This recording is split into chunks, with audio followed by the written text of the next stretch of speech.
And welcome back to The Factor Uncensored. A current world championship boxer from Houston is facing felony robbery charges in San Antonio. Now, Jermall Charlo turned himself in to police on a warrant in the Alamo City this morning. He's back in Houston now. This comes after claims he got angry because his credit card was declined, so he snatched cash from a waitress and then left the scene in a limousine. His attorney tells The Factor that's not the full story. So, Kent, let me get this straight. So we're talking about a boxer who has made millions of dollars, donated thousands of dollars to charity, and allegedly goes to San Antonio to rob a waitress of her tips. I said to myself, get here. So what's the real story, Mr. Schaefer? Well, I think you just hit the nail right on the head with your response. You know, I've known Jermall for years, and I know lots of people that know him. And one thing that they will tell you about him is he's a man of integrity, and he's somebody that's fair to people.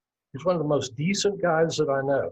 There is no way in the world that he would rob a woman of anything, much less the tip money she was working for.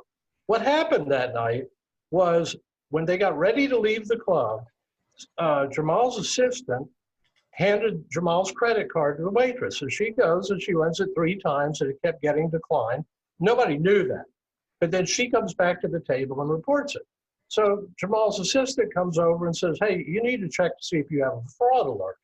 And the reason he suspected that is because they were out of town and it was a large charge.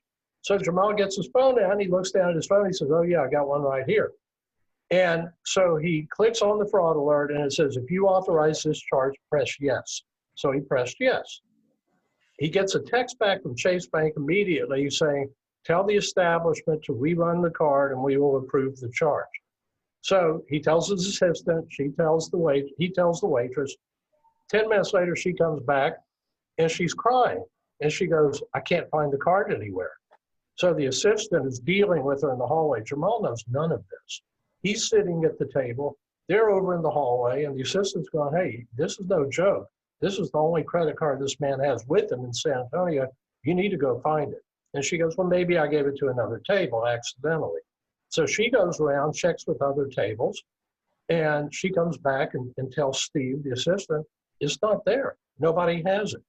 And she's crying. She goes, I don't know what's going to happen. I'm going to be in trouble. At that point, she's scared. Jermall and the whole group comes walking out because they're ready to leave, not knowing about what's going on. Well, by then, the manager's there, the assistant manager's there, one or two of the bouncers are there. So everybody's converging on this hallway, and Jermall's going, what's going on?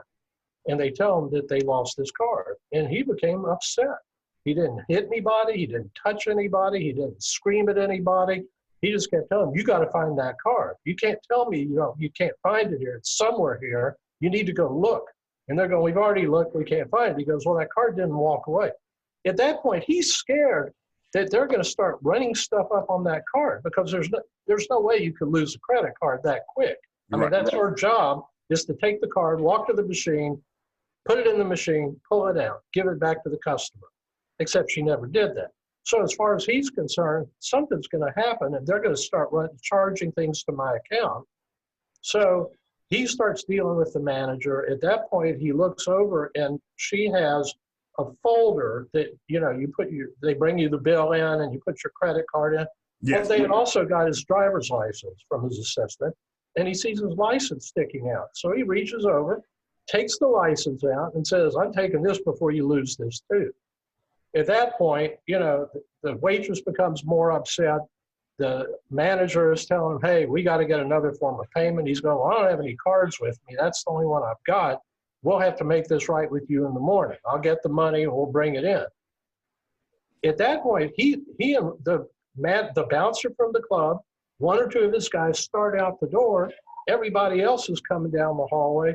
He gets outside and apparently there's, according to the waitress, somebody runs over her. But one thing she's clear on is it was not Jermall. Jermall had already walked away. So I don't get this whole robbery thing. It just makes no sense. Lots of drama there in San Antonio. We also got a chance to talk to one of Jermall's closest friends who was with him that night during the incident. We have his interview tomorrow here on The Factor Uncensored.